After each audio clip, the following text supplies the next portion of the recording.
दोस्तों, मेरा नाम विनीता है। मैं कई दिनों से तड़प रही थी, पति का होना या ना होना बराबर ही। एक दिन मैं अपने पति के दोस्त लोकेश के साथ बाहर गई हुई थी। मेरा पति घर पर ही था। उसने पी रखी थी तो मैंने भी और लोकेश ने भी पी हुई थी।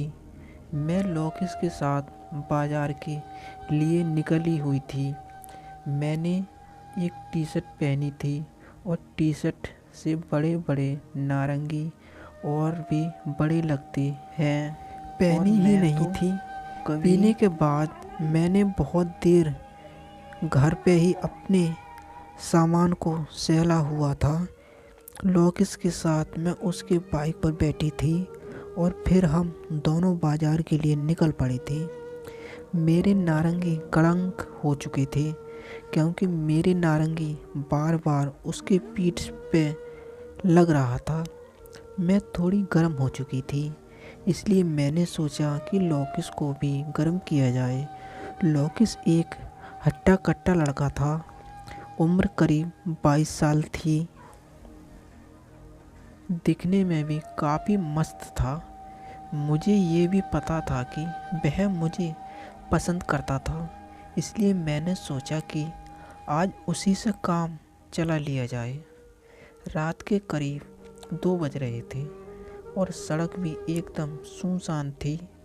मैं उससे और चिपक के बैठ गई और उसके पीठ पर अपने नारंगी को लग गई। मैंने फिर उनसे पूछा, लोकेश तेरी सुनीता का क्या हुआ?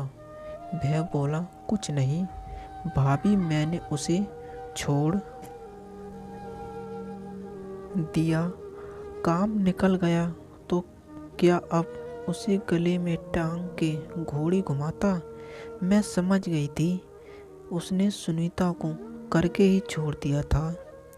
फिर भी अनजान बनने का नाटक करने लगी और फिर पूछी, अरे कौन सा काम? छोड़ो भाभी, तुम्हारे मतलब का नहीं है।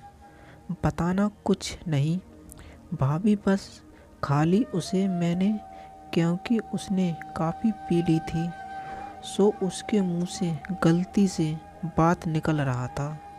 खाली मतलब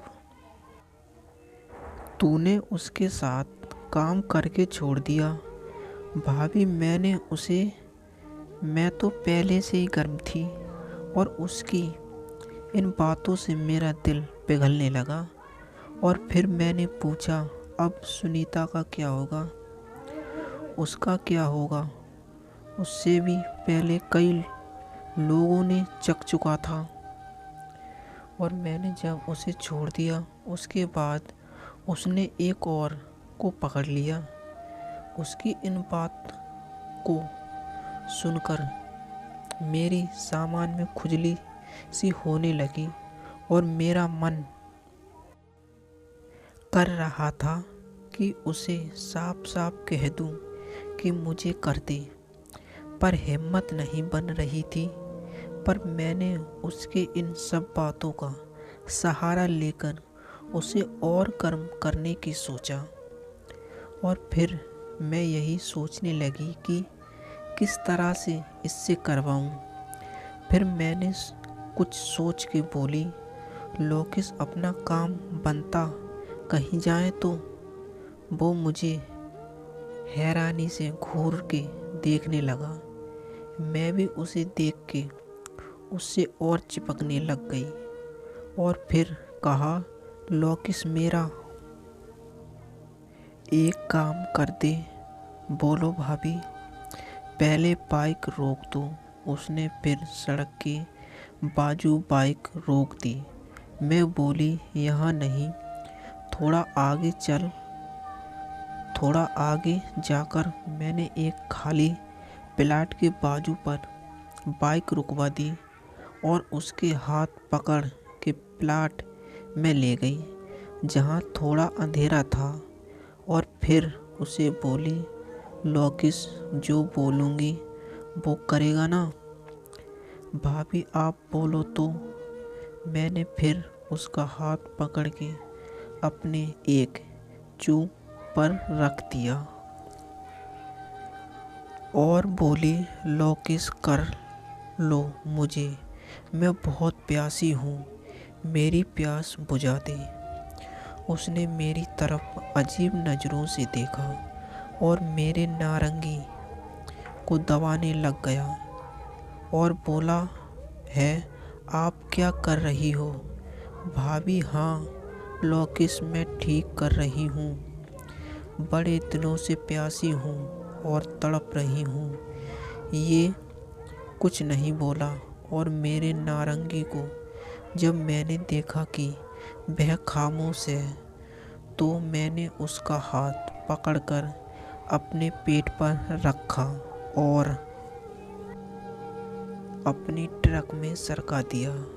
उससे ही उसका हाथ मेरे सामान के होठों को छुआ। मैं मस्ती में चिल्ला पड़ी और फिर फौरन उसके बालों को पकड़ के उसके पेट के ऊपर से हीप कर लिया। उससे ही मैंने उसका सामान पकड़ा। मैं पागल सी हो गई। उसका सामान धीरे धीरे सर उठ रहा था। थोड़ी ही देर के बाद वहीं से एक बाइक सवार और हम दोनों अलग हो गए। फिर हम दोनों बाइक पर बैठ गए और फिर घर को चल दिए। रास्ते में मैंने उसके सामान को पकड़ा और कहा, लोकेश, आज मुझे किसी भी हाल में ये सामान अपने सामान में चाहिए।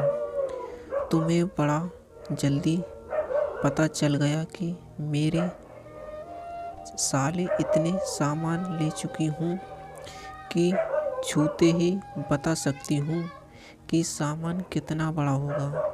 अच्छा सुन, अभी घर जाके तुम दोनों फिर से पीना और मैं तुझे एक गोली दूंगी तो उसको गिलास में डाल देना और फिर हम सारी रात मस्ती करेंगे।